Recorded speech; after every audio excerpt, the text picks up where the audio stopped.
probably be enough to cover your mortgage and your bills and go on holiday, yeah? So, and if you booked all those 3 clients in on the same day, that leaves you 364 and a half days of the year to market yourself, to find yourself people who are rich enough and daft enough to pay £50,000 for a 5-minute session. And trust me, if you set your mind to it and really did focus on doing that, you'd get somebody to pay you £50,000. If you decided you were going to charge £1 million per session, and let's not be greedy, only saw maybe 1 client a year, you'd have 364 3/4 days left of the year, less however much time you spend on holiday, obviously, to concentrate on getting the next £1 million client. So it comes down to what you, as a human being, want out of life and the way you want to go about doing it. There is always somebody who will pay whatever fee you come up with. You've just got to find out who they are, or work out who they are. Because, you know, it's highly unlikely the person on the council estate is going to pay you £50,000 for a session. But, you know, a pop group who have recently been in the national newspapers, who were rumoured to have split up because one of the musicians allegedly had a very bad drug habit. Their management team and the record company are likely to pay you £50,000 per session to get that person off drugs for them if you can get a result, because then they can get back on the road touring. Don't you think that these famous people are these rich people that actually look into redemptions and everything else before they actually part of the money? Results count. I'm telling you, in the world of celebrity, they couldn't give a fuck about your bits of paper. They really couldn't. If that was the case, Mr. McKenna would not have so many celebrity clients go to him. Don't you think Mr. McKenna hasn't gone into him because he's been on Telstra? He had them go into him before he was a household name. He just went to the right parties. He went drinking in the right bars. If you socialise with monkeys, you'll get paid peanuts. If you go drinking socially with the millionaires, sooner or later, the clients will be millionaires. They're the only ones who know about what you do. Yes, that requires spending money, but you know, if you're going to be charging a sizable amount, and remember, it's tax deductible. Don't forget that living this high life of going to the flash restaurants, wine bars, and all this, to socialise with those people, it's tax deductible, it's marketing. So, you know, what other industry can you justify, well, other than being a journalist, or being in show business, can you justify going on holiday and claiming it back on tax? After all, you didn't go on holiday, did you, really? The taxman asks. You went there because you decided you wanted to do some promotion in whichever country you've gone to. So you get your tax relief on it. Not just about how much you make, it's how much you save as well. Oh good, I think everyone has tied the rings on us. Right. You see lovely little pendulums?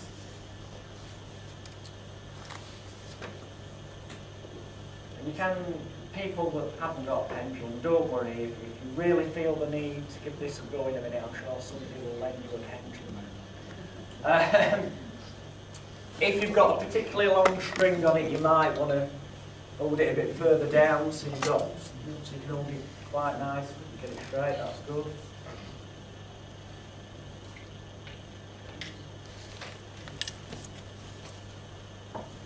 It's an invisible. It's an invisible ring. Yeah. That's going to work shit off. Yeah, the weight generally helps this work better, but nice one. Good bit of improvisation, imagination there. Right.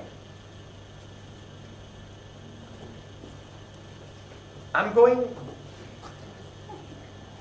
to ask this side of the room to please don't look at that side of the room. Either look forward or look that way. I'm going to ask this side of the room, either look forward or look that way, don't look at the people over there. And I'm just going to write down for the benefit of this side of the room,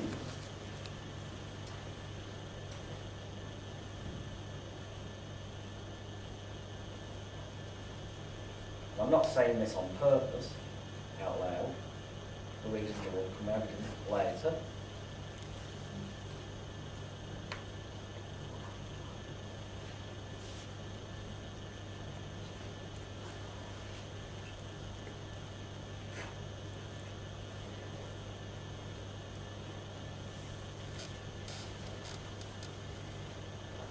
Does that make sense?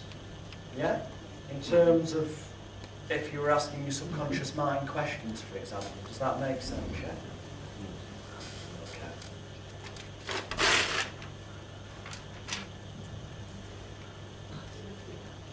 This side of the room?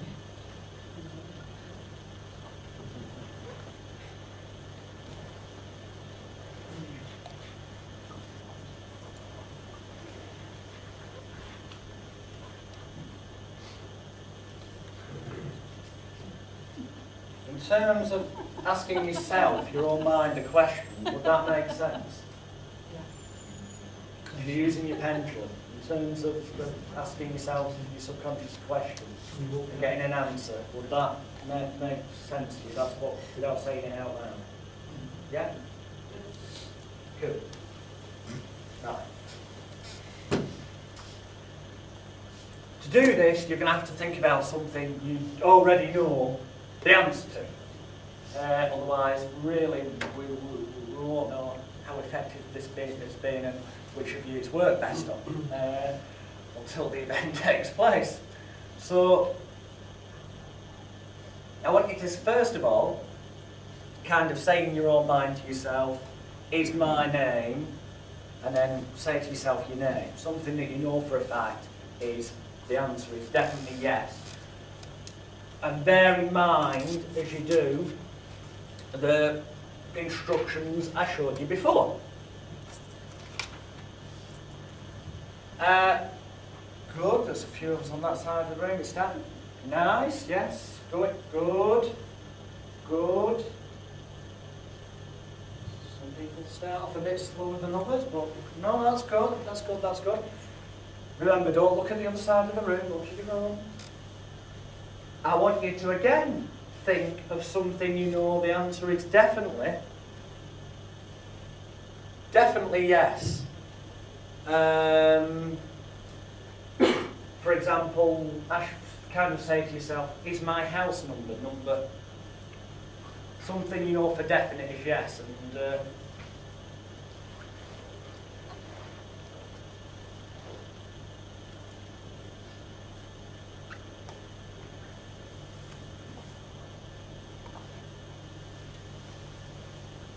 good. Brilliant. Okay, some working more visibly than others. Well, that's fine. Now I want you to think of something you know the answer would definitely be no. So you might think to yourself, if you're a female, you might say to yourself, am I a man? Because you know the answer's definitely no. Something you know the answer's definitely no. And think of it in terms and be worried if you get the wrong answer. Okay? No, seriously though. Yeah? Something you know the answer's definitely no. thinking of it in terms of the instructions you saw before, so thinking about the way the pendulum should react in terms of that.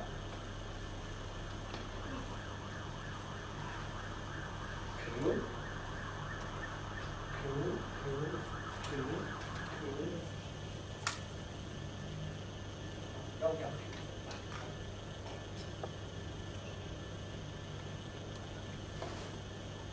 Cool. Alright.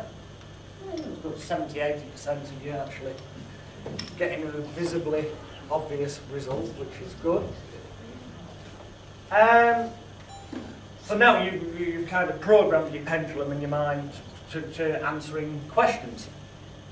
So I want you to now steady your pendulum for a minute. Keep hold of it until you've asked yourself the next question.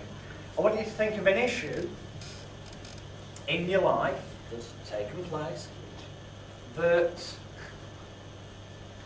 it was either emotionally was bad or there's still some work to be done on it in your own mind to make yourself feel better.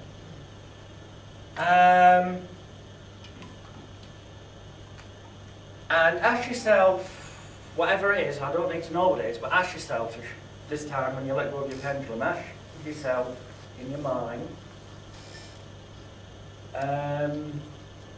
very specific question, something like, ask permission to sort that out today. So first of all, you can say, is it alright, subconscious, to today sort this problem out, whatever the problem is?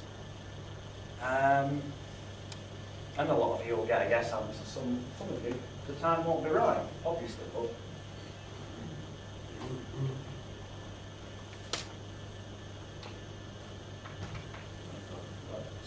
yeses are there. Some yeses, good. Okay, the majority of you getting yeses there. We've got a few no's, but we've got most of the yeses, so that's cool. If you've got a no answer there, because we're not doing this one-to-one, it'll just be easier if you don't do the next bit. If it was one-to-one, I'd actually rephrase the questions to be more specific, which we'll cover in a minute, but we're trying to do it collectively. Those of you that got a yes answer to indicate that it is okay today to do something positive and worthwhile to help yourself feel better, to become more positive, confident, calm and relaxed, or whatever is relevant, whatever change that you would need to make that's relevant to the issue you're thinking about, that's personal and private to you. I want you to ask your subconscious something along the lines of just something along these lines. Subconscious. Just as you keep me breathing at night without me having to think about it. Just as you pump the blood around my body all the time without me having to think about it. Just as I can trust you to keep me alive without having to keep thinking about it. Could you please use those same wonderful skills, subconscious, to help me to rectify this issue here today?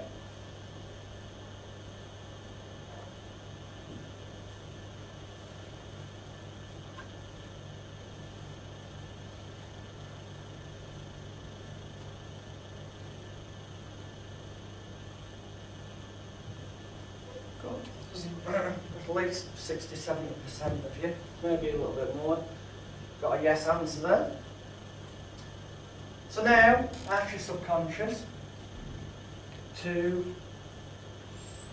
something like, whatever feels right to you, but something very specific along the lines of, could you please make that change for me now, because you know what needs to be done for me.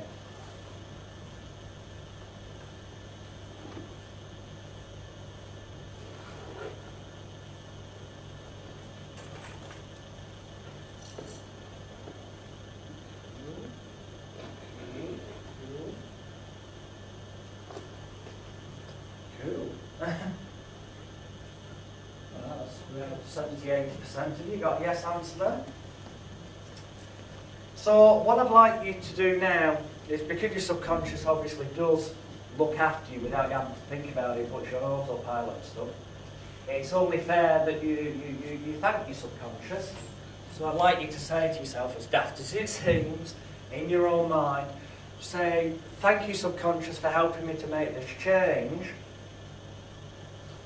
Thank you for the help that you've just given me and will continue to give me in everyday life. And would you please just confirm to me now, subconscious, that every second of each minute, of each hour, day, week, month, year, from this moment forward, that with every breath that I take, every noise that I hear, every thought that I think, you will help me to continue living my life in the way that I want to, so that this issue no longer worries, bothers or concerns me in the way it once did.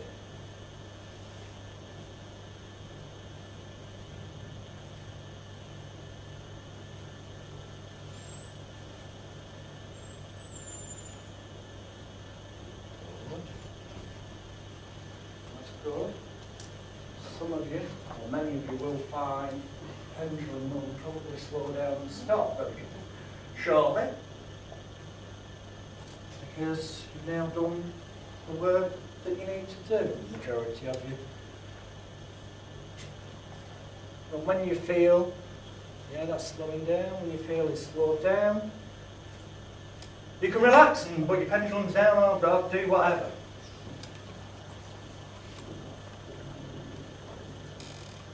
Because it's something really interesting, I use a pendulum. You do, right. And what was very interesting is that you asked me to do basically what is the opposite to what I normally do. Yet because I asked Right. you to do that. This side of the room, we're told that straight line means yes, circle means no. That side of the room, we're told straight line means no, circle means yes. And I did that on purpose to demonstrate that, you know these books that say it always goes one direction. It does. As long as you've set it out from the start what's going to happen, then your ideomotor response will still take place. As long as it's set out and everyone involved knows which way it's supposed to be going, then it will. That's happened to me. Right, because so Exactly. so that was the opposite how you normally do it. Yeah. So which is brilliant. That proves my point on that one before I even raise it. Good man. But I did notice you particularly. Well, there was a few of you. This side of the room more so, but you as well. And you were getting a lot of movement. I don't want you to tell me what issue you were thinking about. That's personal and private to you. But now, having done that, because I was looking and I had to have my idiot boards there to remind myself what was yes for this side of the room and what was yes for that side, so I could be certain when people were getting yeses. And you seem to get yeses at the right times, no's at the right time, so if you think about that issue now that you were thinking about, how much better do you feel about it now? Much calmer. Much calmer? Yeah, because it's just confirmed what it is that I wanted, I wasn't quite certain about it, but which I'm now quite certain about. Brilliant. This side of the room. Sorry about that, but you did have it the other way around. You had it the right way, apparently, around. You seem to be getting your yeses at the right point and that, and your no's at the right point. Pretty visually, I mean, everyone did pretty much, but I mean, really visually, so there's obviously some emotion connected with whatever you were thinking about for it to have that much of an automatic ideomotor response effect on you. Thinking about it now, whatever that issue was, how much better does it feel? Better. Good. Now, some of you, right, no, you don't need your pendulums anymore, by the way.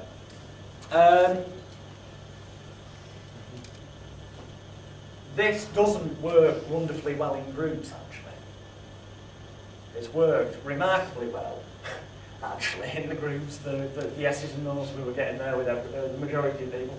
it's worked better than I thought it was going to. It's much better on a one-to-one, this technique, because obviously some people don't respond as quickly as others. And now with a group, you can't go around to everyone separately and wait until you've got the responses started. The first thing is getting a very visible yes, a very visible no. Because then the kind of, if you like, conditioned automatically, subconsciously how to react. So on a one-to-one, you can spend that bit more time, and you can see what's going easier on, because it's right in front of you, one person only, which also helps. And you're not looking at two sides of the room, doing it the opposite ways round. So you definitely know what's going on. You can concentrate on what's taking place, and then you can phrase your instructions to that person far more specifically. And on a one-to-one, you could also, if perhaps used it in conjunction with more conventional therapy or analysis, you could know what their issue is. We just did it for the sake of it, because we're filming, without knowing what your issue was, because I didn't think it was right for you to have to be, you know, saying out loud what those things were. But in one-to-one private therapy, you might know already what that issue is, or it might come out, and then you could phrase the instruction far more specifically. And obviously, the more specific the instruction, the better the result. It's going to be phrased in such a way you can only get a yes or a no answer. Not a maybe. It's going to be phrased in such a way it's a clear-cut yes or no.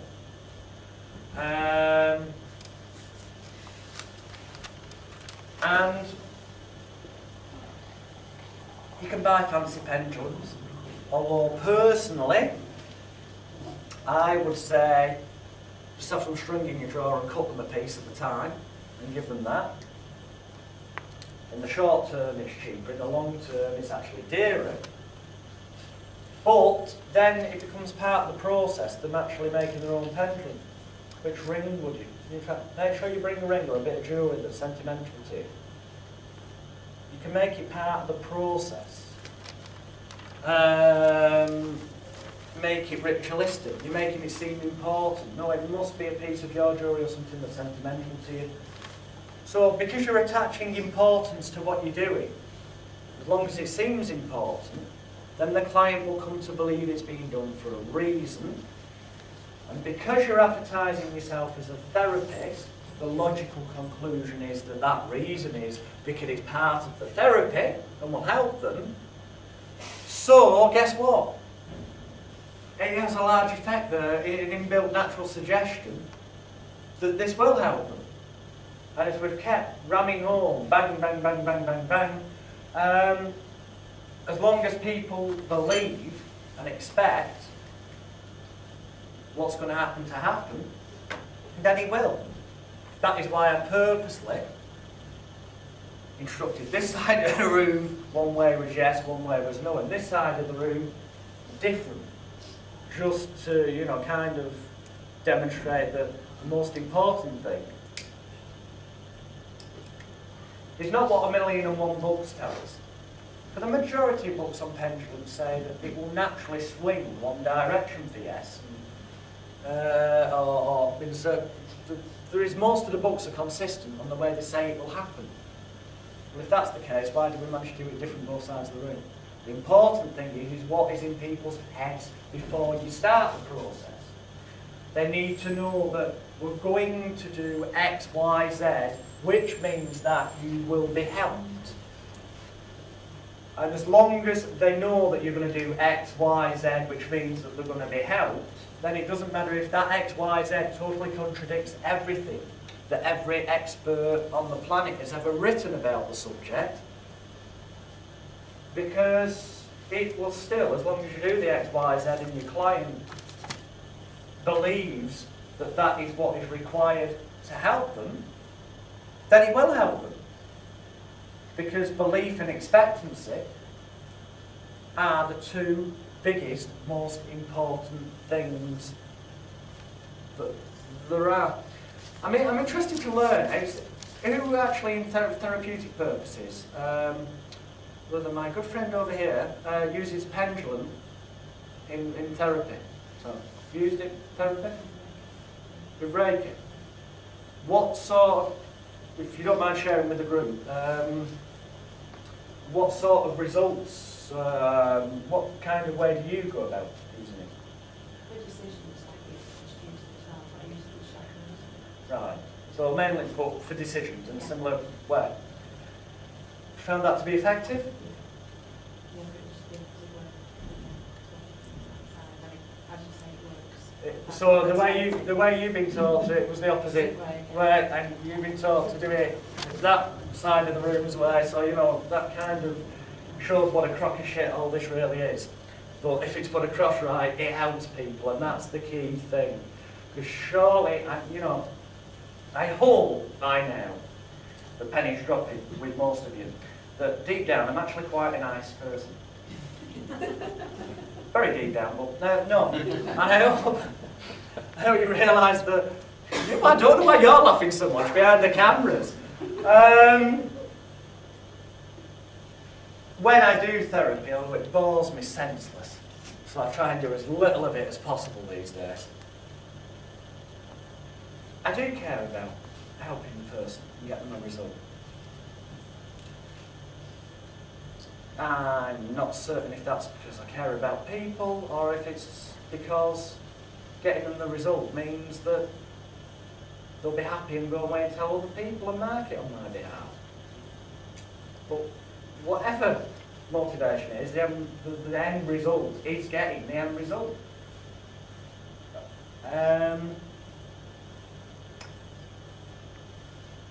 Are you keeping up with us there? Taking the notes? Absolutely. Good man. Good man. Well, it's fine taking notes, nothing wrong with that, but I mean a large amount of it's on CD-ROM. Sure, it's just a few key. Cool. Yeah, you just said 3. Can I just ask you how you use a pendulum? How I use it? Yeah. When I've never used, this is what's so interesting, because I've actually never used it with clients. I've only ever used it for personal consumption, as it were. Right. And I have for years. So when you've used it for yourself, I use has it been for decision making? Yeah. Have you And found that to be effective? You could use it. You could use it, for example, if you wanted to. If you went into a supermarket and you wanted to know whether all the fruit you were going to buy was full of pesticide, and the pendulum will let you tell you. If you found that happens for you, good man. Good man. But it's been proved that it's correct. Yeah. Yeah, well, some things can't always be explained, like people writing the number 16 down on a pad for reading. Something just can't be explained. Well, that doesn't matter, as long as he's getting the result that you want. That's the key thing, getting the result. Yeah. I've never used a pendulum with clients. I just use CMT, which we'll cover after the break. The only reason I've just done what we did was, well, partly because of the message that's in there with that, which is relevant to all therapy. Also to give you another tool for your toolbox that I believe can be quite effective, and you've obviously had results using pendulums. But I just made that up as I went along. And the reason I'm telling you that is because that in itself is a demonstration of the fact that improvising can work. I just made that up as I went along. I've never fucking done that before. I mean, I've messed with the pendulum once or twice, out of curiosity. Didn't have much of a success with it. But the large amount of you, on one-to-one here, is quite logically a lot easier to do because you can see what's going on and spend more time and phrase what you're doing better. But even so, in the way we did it, a large amount of you got a result. And the result is what counts. That is what your clients are paying you for. That's why I keep smoking. Because we're moving on to the smoking ploy. Yes. Right, go. Wow. Because that's what they do. Stop people smoking. So do I. But I smoke in front of them when I'm doing it. I do. In psychology, there's a thing called cognitive dissonance. But you know, there's a lot of bullshit in psychology. But, Dissonance, Jonathan, not dissidence. right, I pronounced it wrong. Different word, isn't it? Am I bothered? There's this thing, right, anyway, that says, for example, that if you're a smoker yourself, as the therapist, that somebody in the room with you, in trance, will be able to sense that you're a smoker. You have to smell tobacco on you and all that. Does it fucking matter? Listen, I've stopped people smoking, been smoking in front of them. It's bollocks. At the end of the day, if the person wants to stop smoking enough, and you charge them enough, then it can be as simple as putting them in trance. Which we'll be covering later on today, inductions. As simple as putting them in trance, and saying when you wake up, you're now a confident, happy, healthy, relaxed non-smoker. Wakey, wakey. But then we relate back to the point Ian was making before of how do you justify the fact that it's only took you 2 or 3 minutes. And yes, I am stereotyping again. There are techniques that are more effective than others. Of course there are. But there again, that's the reverse of that is true. Because I found a technique more effective and pass it on to you doesn't mean you'll find it as effective as me. And just because I've not found the technique effective doesn't mean that you won't find it tremendously useful. A lot of it comes down to what you feel comfortable with doing. Because you've got to feel comfortable doing what you're doing with your client, because they will pick up on it if you're not comfortable with what you're doing. And then that's a negative suggestion in itself. Yeah. Props. We're going to actually try this one because smoking one's not. We've got a pen.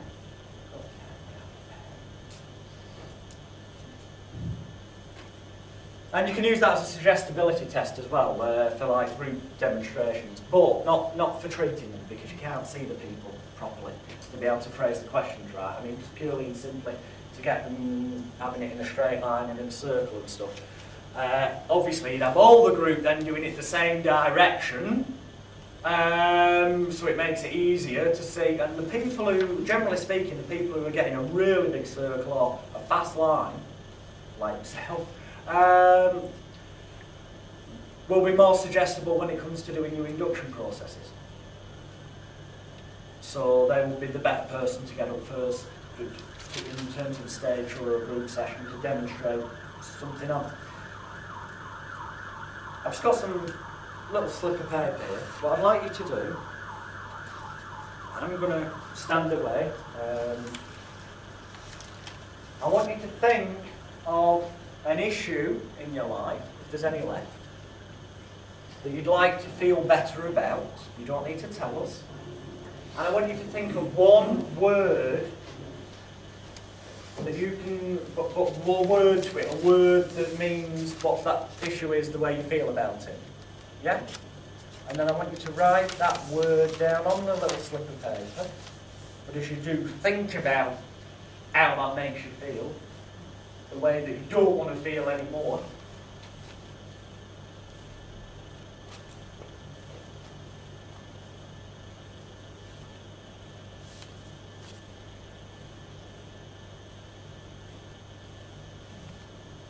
Brilliant. Now just screw the paper up because I don't want to. In a ball. If you want to do it in a bow, yeah, just basically so I can't see the word. I'm not going to read your mind. I'm never going to find out what the word is. This isn't my reading. I'll just take a pen. just so that you've took what's in your mind and you've seen it in front of yourself, by writing it down. Quite often, and this is a very useful therapeutic technique, if your clients have got issues, and I'm not on about stopping smoking weight loss and things like that, because you can do that in one session and something like that. I'm on about serious emotional issues.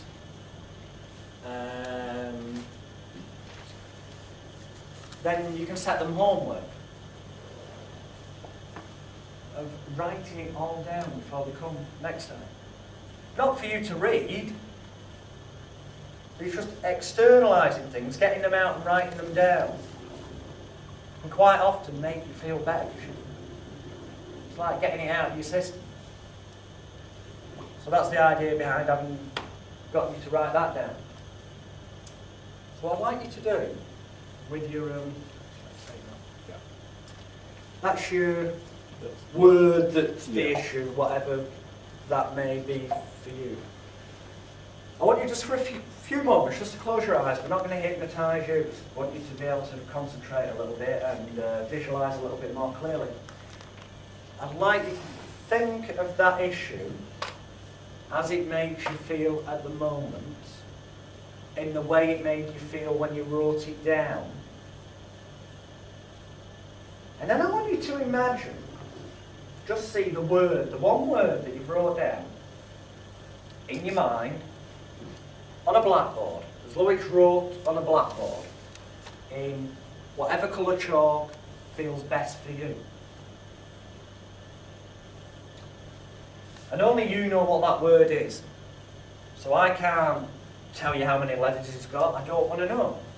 But what I want you to start doing in your mind is to rub away the first letter. So you erase it safely and permanently from your mind. So that's one step closer to feeling really good about yourself. Rub the next letter out.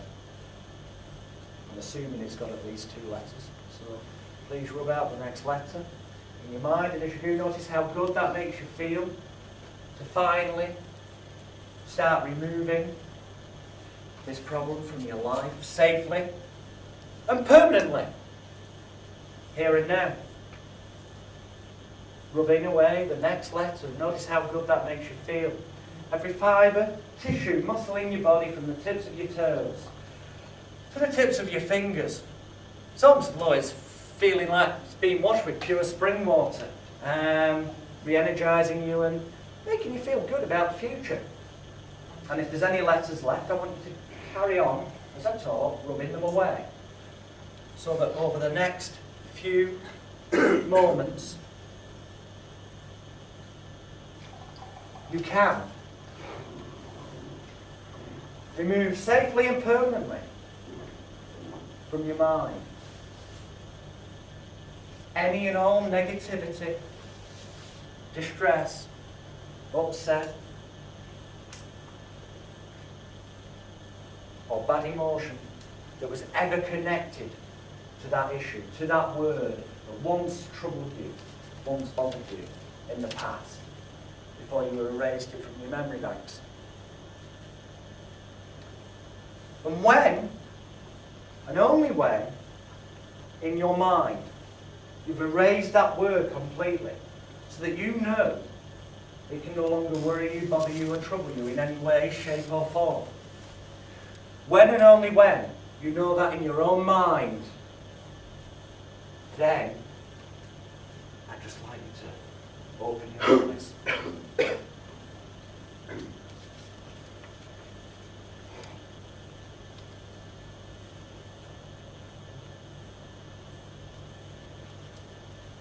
How do you feel now? Good. Good. I mean, generally good. Good. Yeah. That's brilliant. It will get better as time goes by. What I want you to do, just something interesting here, I wouldn't normally do this, but this is for the sake of demonstration purposes. I want you to open the bit of paper, don't let me see the word, but I want you to look at the word that used to bother you.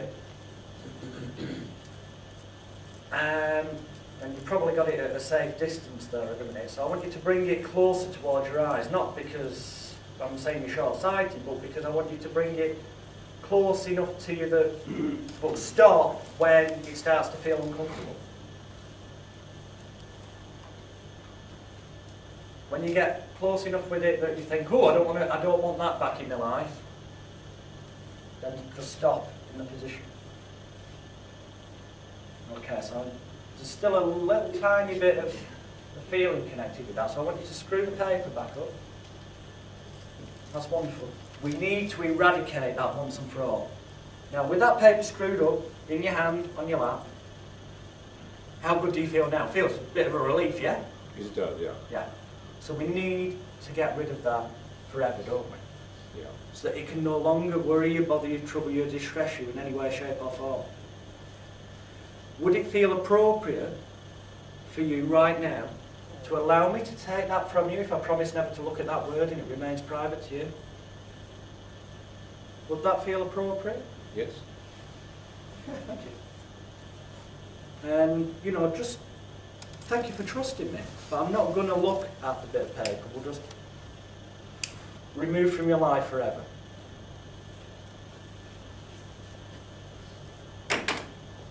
Right, hopefully that was self-explanatory, what I've just done.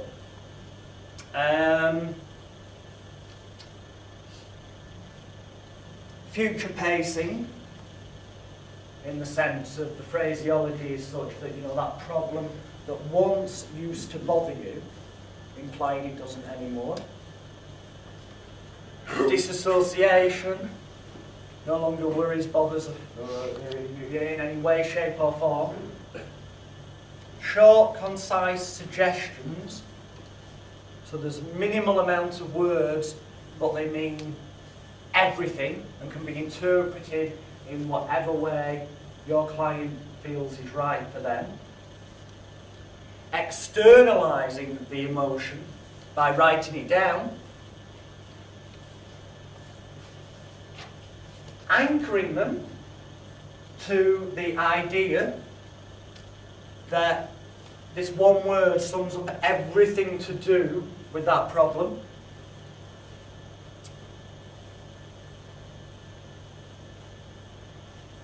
Conditioning them to the idea that in a few moments' time, when they start rubbing these letters away, that symbolically this means that that problem will be removed from their life.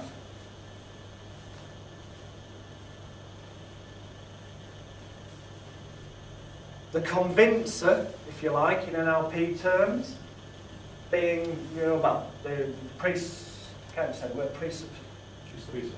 Thank you. That's why I don't do NLP. It's easy, the words are easy. That you will feel better. How much better do you feel about this now? Had we got the, oh, I just feel a bit better, then we'd have got you to close your eyes and then go back to the blackboard perhaps and destroy it or burn it.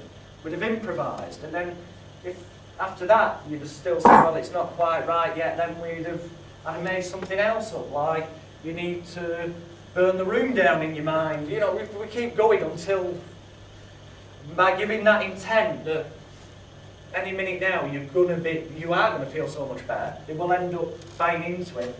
And once they acknowledge the fact that they do, they're making a statement to themselves that they have become what they wanted to be. And the moment they made that statement to themselves, it becomes their reality. And then the convincer, open up the word. Now I want you now just to bring it towards yourself, but stop at the point where it becomes uncomfortable, which is implying that it is going to feel uncomfortable.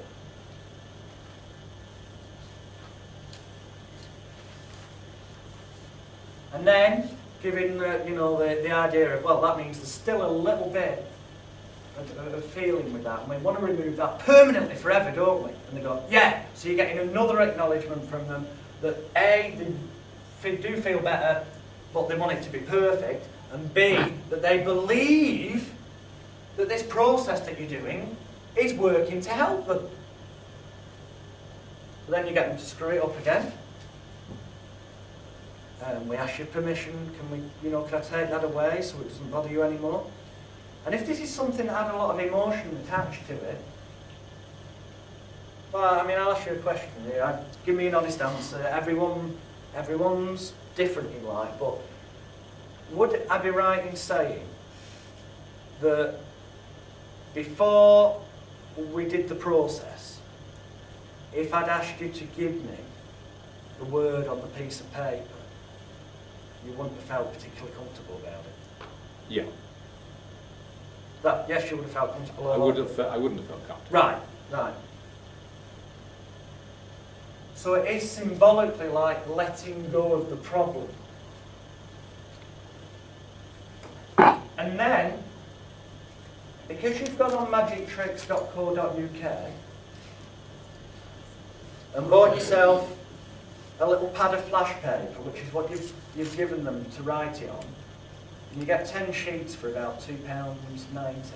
Right, it's going to cost you 29 pence a time, but added to the fee. They've screwed this up, and symbolically at the end, because hypnosis suggestion is distraction of the mind. So if you can shock them for a split second, and at that moment go, permanently go! Or feeling better, that will bypass the critical faculty of the brain. And what better way, and symbolically to get rid of the problem forever, than to have that focus and ram that word in. Just a bit of flash paper from a magic company. And on that note, we're having coffee break early, so we get back at 12, so that gives us an hour and a half before lunch, because we've obviously finished at 5:30 today. So it's coffee break time, people. I'll see you in half an hour.